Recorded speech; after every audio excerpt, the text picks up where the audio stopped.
1970, the astrologers tell us, marked the beginning of the Age of Aquarius, a 2,000-year period in the progression of time when peace would guide the planets and love would rule the stars.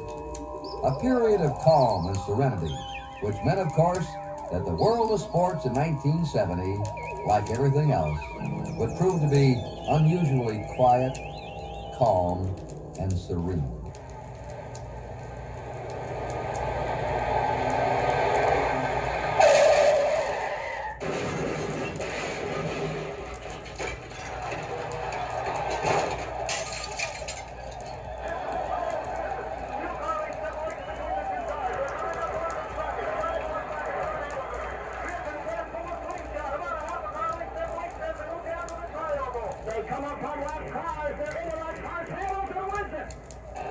His right eye is very puffed, very swollen, but Napoli's is bleeding much more heavily. He's having difficulty seeing now. And the referee is calling it. It's all over. Referee Jack Milicic has called it a technical knockout. The doctor is there. And Billy Backus is the new welterweight champion. The fight stopped. Spectators climbing in the ring here. And the police trying to keep them out.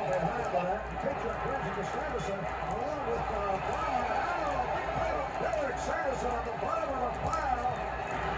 Down below, and this is just the point of the ice. It is very difficult to tell who's who at this point. And Bama and Westball holding each other away. The two linesmen having a tough time. Well, it didn't turn out quiet at all. Not by a long shot. Throughout the year, in fact, the serenity of Aquarius was continually shattered by a brand of sports excitement no cosmic chart could possibly have predicted. And it all began on New Year's Day, when the Fighting Irish of Notre Dame were hooked by the Longhorns of Texas in the Cotton Bowl at Dallas. 4th down and 2, and the crowd on its feet once again. Notre Dame digging in on defense. Street at quarterback, calling the signals from the 10-yard line. He needs 2 yards or he'll lose the football. He runs back. He throws into the end zone. It's caught at the 2-yard line. A first down for Texas on a pass to Spire. The football is 1 foot away from the Notre Dame goal line. Texas is trailing 17-14. It's 3rd and goal to go for the Longhorns. They huddle between the 5 and the 10. They break the huddle. Street comes out at quarterback with Worcester, Bertelson, and Dale in the backfield with him. Street gives to the second man for a touchdown for Texas.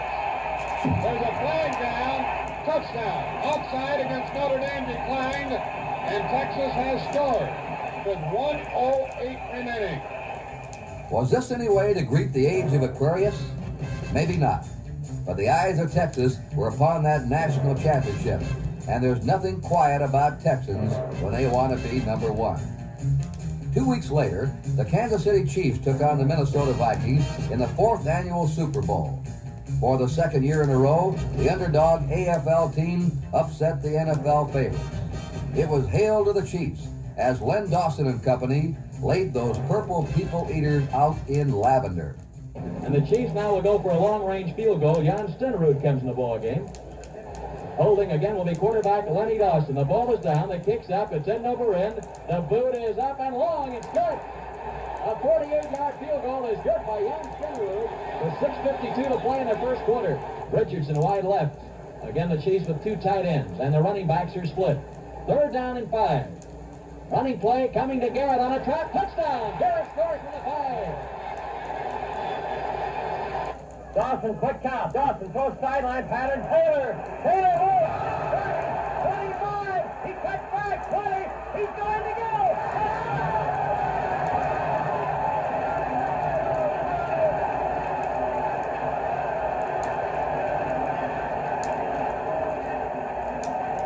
Otis Taylor, great move. He was hit at the 35. Pulled loose. Went down the sideline. Pulled a great move. Went in for the touchdown. And the Chiefs lead 22-7. 20 seconds. 19, 18. The game is going to be over. Mike Livingston doesn't want to play anymore, neither does the Chiefs. They've had enough. They want the football. They're going to blow the clock out. That's it. Chiefs are the world champions of professional football. And Kansas City Chiefs, the world champions, they won 23-7 tonight over the Minnesota Vikings, and pandemonium is reigning on the field through a sensational game. This has to be our greatest moment as a football team. You know, as I look back on the game today and think about this great Minnesota team and ask myself why we won it and how we won it, I immediately think about our defensive linemen, then our linebackers, and then, of course, our defensive backs. And then it doesn't stop there. It goes to our offensive linemen, our offensive backs, and then, of course, the great job that Lenny Dawson did at the quarterback position. Then you have to go to our specialty teams. And when everything's all said and done, what does it spell? It spells 40 people. 40 dedicated people who are willing to make every personal sacrifice necessary for us to achieve this pinnacle. In February, Curt shook up the baseball owners by filing suit in federal court against the reserve clause. I went to Marvin Miller myself in New York, and I told him what I planned to do, and he tried to play the devil's advocate. And he said, "Listen, this is what's going to happen if you do this. If you've ever got any idea about being the first black manager, for instance, or a coach, or in the front office, you can just forget it." And it took me 2 weeks to convince Marvin Miller that I was very sincere about doing this. So I haven't been set up. Don't kid yourself. I'm doing this because I think it's right. If Flood's action kept the age of Aquarius a bit off balance, this announcement by the Commissioner of Baseball later in the month knocked it for a loop. McLean's association in 1967 with gamblers was contrary to his obligation as a professional baseball player to conform to high standards of personal conduct. And it is my judgment that this conduct was not in the best interest of baseball. It therefore must be made the subject of discipline.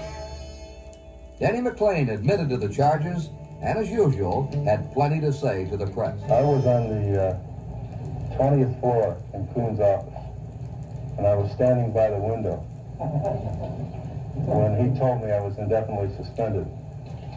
That was probably the darkest moment of my life, and I would have jumped out that window if I'd have thought about it much longer, and the only thing I think that really prevented me from jumping out that window is looking down 20 floors, and possibly, if I'd have jumped, there'd have probably been a Boy Scout group going by, and I'd have killed about 8 of them. Embarrassment that I've caused for anybody, I'm very sorry. I'm very sorry to the Commissioner of Baseball. I had to put him in the position, which I did. And I just want to say I'm sorry to the public. Later in the year, Commissioner Kuhn did reinstate McLean to baseball, and on the Tiger Star's return to the mound, he was greeted like a prodigal son. Right now, the Tigers take the field here at Tiger Stadium. A capacity crowd of close to 54,000 on hand tonight. Now, Denny walked out to the mound.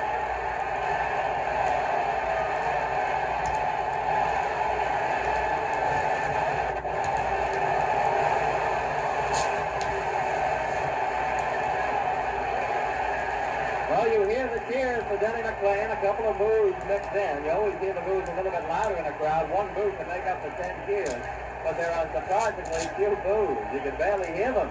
I'm not emotional. I've never have been. And I'm serious when I say this. I really thought I was going to cry for a minute because I almost swallowed my tongue. And that's just not me. And believe me, I know my wife had to feel great about it. And I'm just happy the way things turned out. This has been a trying time the last 4 months, and I think you just have to look around. I think one big thing, I've learned I got a family. For the last 90 days, if there was anything good to come out of it, I found out I've got a family. I got three good kids and a good wife, and I didn't know I had that before. I knew I had them there, but I'm no longer the kid who bring home gifts. I'm the man they call Daddy now, and that means a big difference. By the end of February, the age of Aquarius was hanging on the ropes, helped along by the jarring left hooks of Joe Frazier in the heavyweight title fight with Jimmy Ellis. Frazier comes out, digging that left hand to the body. Now Ellis is tying him up. He's got the right glove tied up. Frazier gets it free, digs the right hand of the body, a left hand of the head, another left, and Frazier winds up with it. Then Ellis comes back with a right on the jaw. Frazier, that left hook on the chin, a right shot to the pit of the stomach thrown by Frazier. Ellis just stands there. Ellis can only hope that Frazier gets arm weary. That can happen. Ellis takes a right, then a left hook on the jaw. Sticks out a jab on the chin. Frazier comes into him. Ellis can't get away. He misses, ducks under a left guard at his head. Tries to tie up Frazier. Blocks the left at his body. Gets the right and the left, counters with a right to the jaw. And a left hook to the jaw thrown by Jimmy Ellis, who certainly is as game a fighter as Frazier has ever fought. Maybe as anybody has ever fought. There's a right hand to the head thrown by Frazier. Ellis just won't go down, and he misses the right hand over the head, takes a grazing left hook to the jaw thrown by Frazier. Ellis had left hook on the mouth. Ellis took a hard left hook to the jaw, brings on a solid right to the side of the face of Joe Frazier. Frazier coming in on him. Ellis finds him with two jabs. Solid jabs, and Frazier just laughs and comes back. Runs into a jab, runs into a left hook. Ellis boxing beautifully at the moment. Frazier brings up that left hook on the mouth. There's no defense for that, apparently. He digs the left to the body, a left hook to the jaw. Hurts Ellis. There's another left to the head. Another left hand to the head thrown by Frazier, and Ellis gamely comes back, firing the right hand to the head. A little less than a minute to go in this round. Frazier cornered, has him on the ropes, puts the left hand to the head, a right to the jaw. Frazier misses the left hand, brings that right and the left to the jaw again. Ellis in his own corner goes down. And flat on his face. And they are counting over him. I don't think he'll get up. 5, 6. He's trying to get up. 7. He's on one knee. 8. Ellis gets up at the count of 9. And the gloves are wiped off. Here's Frazier coming after him. The round is almost over, by the way. The round is almost over. If Ellis can last a few more seconds, he takes two left hands to the head, fights back with a left hook on the jaw. Frazier pounds the right hand of the body. Ellis is game. But it goes down. Another left hook on the jaw. Down to 2, 4, 5, 6. The fella's down and he's got to get up. 7, 8. Down to 8. 9. He makes it and goes to his corner.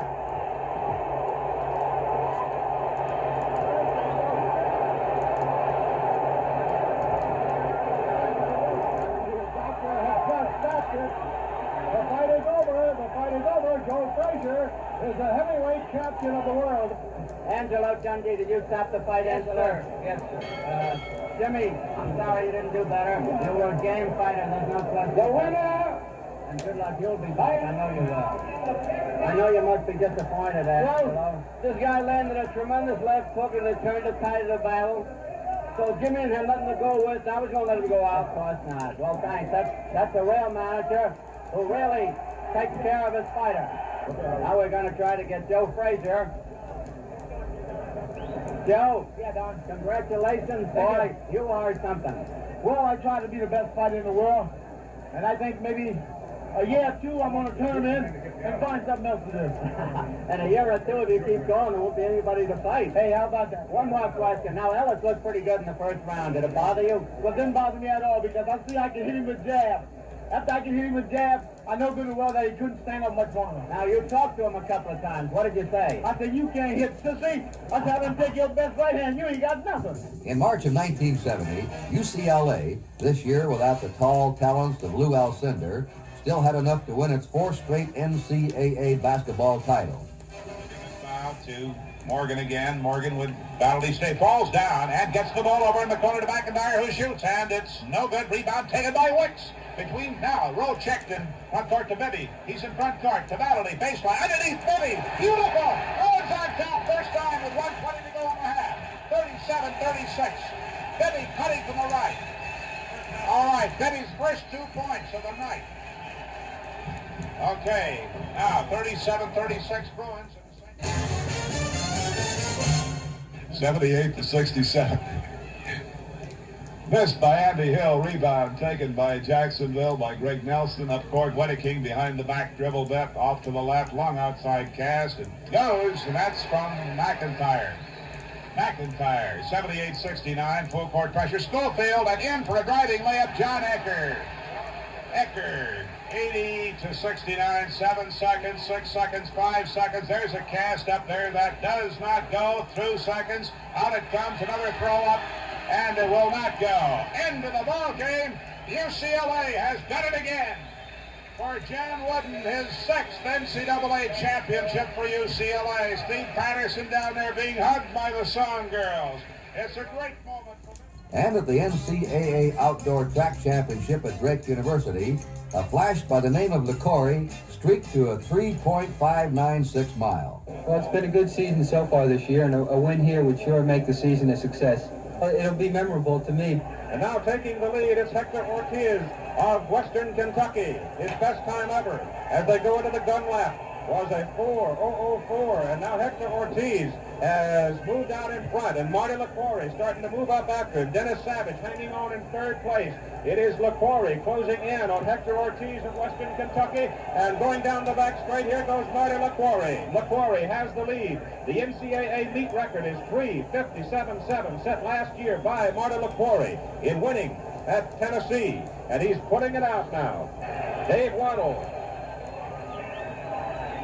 putting on a sprint. Hector Ortiz dropping back into third. It's Marty LaQuarrie. Has the mile run well in hand.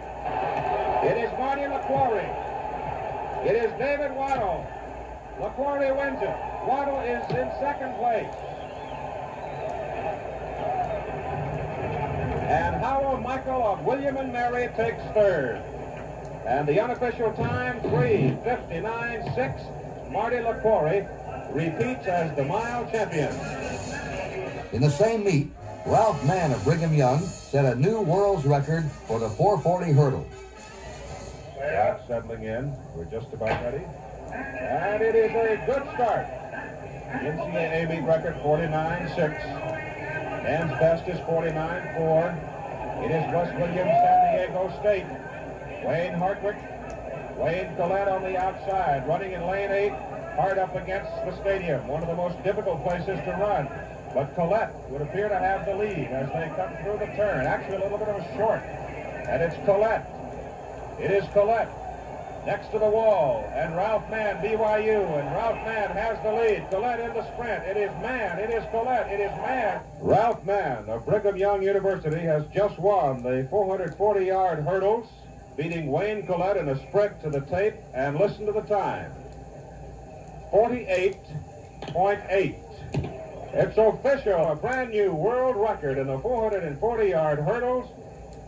Man of Brigham Young University, when he gets the news, breaks down and cries in his joy. A tremendous accomplishment. A tremendous accomplishment. He not only nipped the world record, he broke it by a full half second. A great thrill, it really is. Well, I never thought that fast, but boy, I'll sure take it. Greatest thrill of my whole life, really it is. Well, I know when you get the thrill of winning, it doesn't matter what sport it is. The winning's all the same. It's great feeling. When spring came to Seattle, the pilots took off and flew to Milwaukee. And what a sad day that was. Ty Zimmerman covers the Seattle pilots for the Seattle Times. I'd say my reaction right now is anger. Well, I don't think anyone knows where to start. We've been in limbo down there. It's the darndest spring I've spent.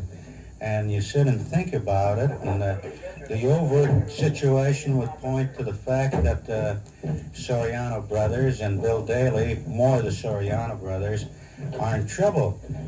When you think about it, I think the American League is in trouble, because I think the American League has been very culpable in this thing. If you hark back to the original granting of the franchise, two individuals, I'm not talking about the award to the city. They awarded a franchise which now appears to have been flimsy right from the go, overextended from the moment they began operations. Most of the money was in notes to banks, to the concessionaires, and it was just a matter of time before it caught up with them. I say the league approved a flimsy franchise, and I think what I am angriest about is that the American League is in a measure maligning our city and our people, and they do not deserve it.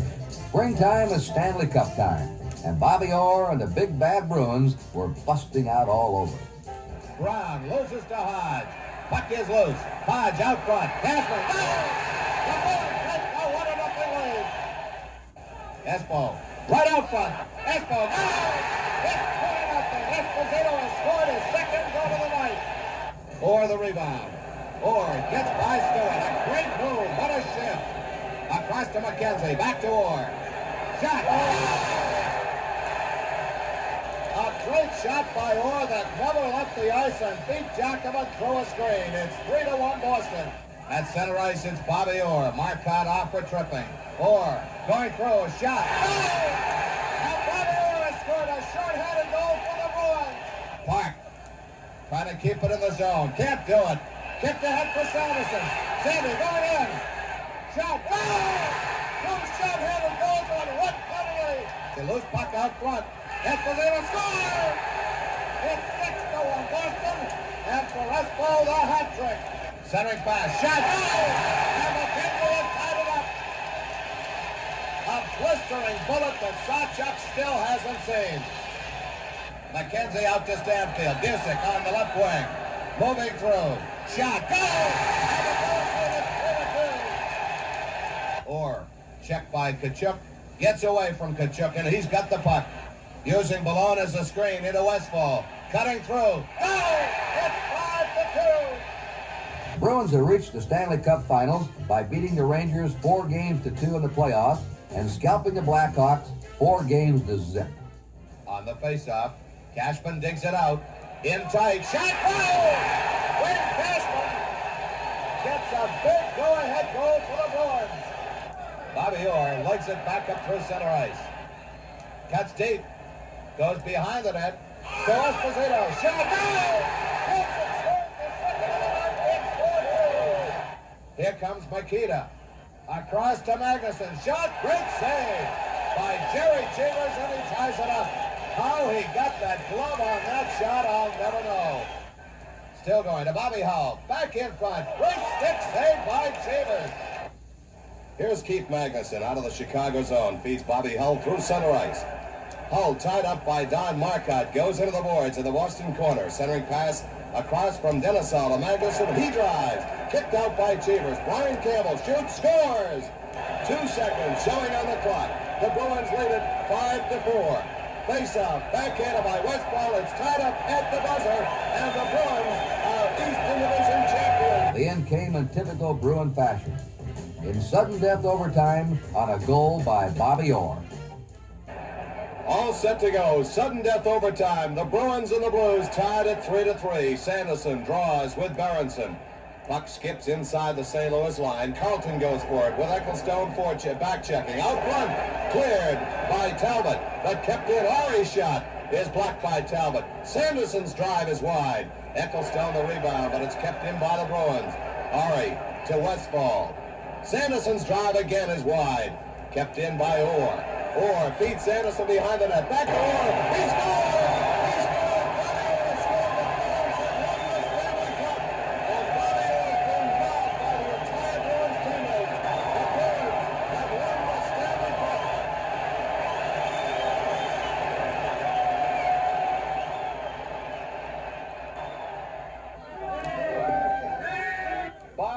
Dad, Doug. Thanks, Don. It's so great. I don't know what to say. This team, unbelievable. The guys that are hurt, they're out yelling for us between periods. They're in the stands, they're fighting for us. The guys that are playing, goaltending, we put everything together. Just a great bunch of guys. Great.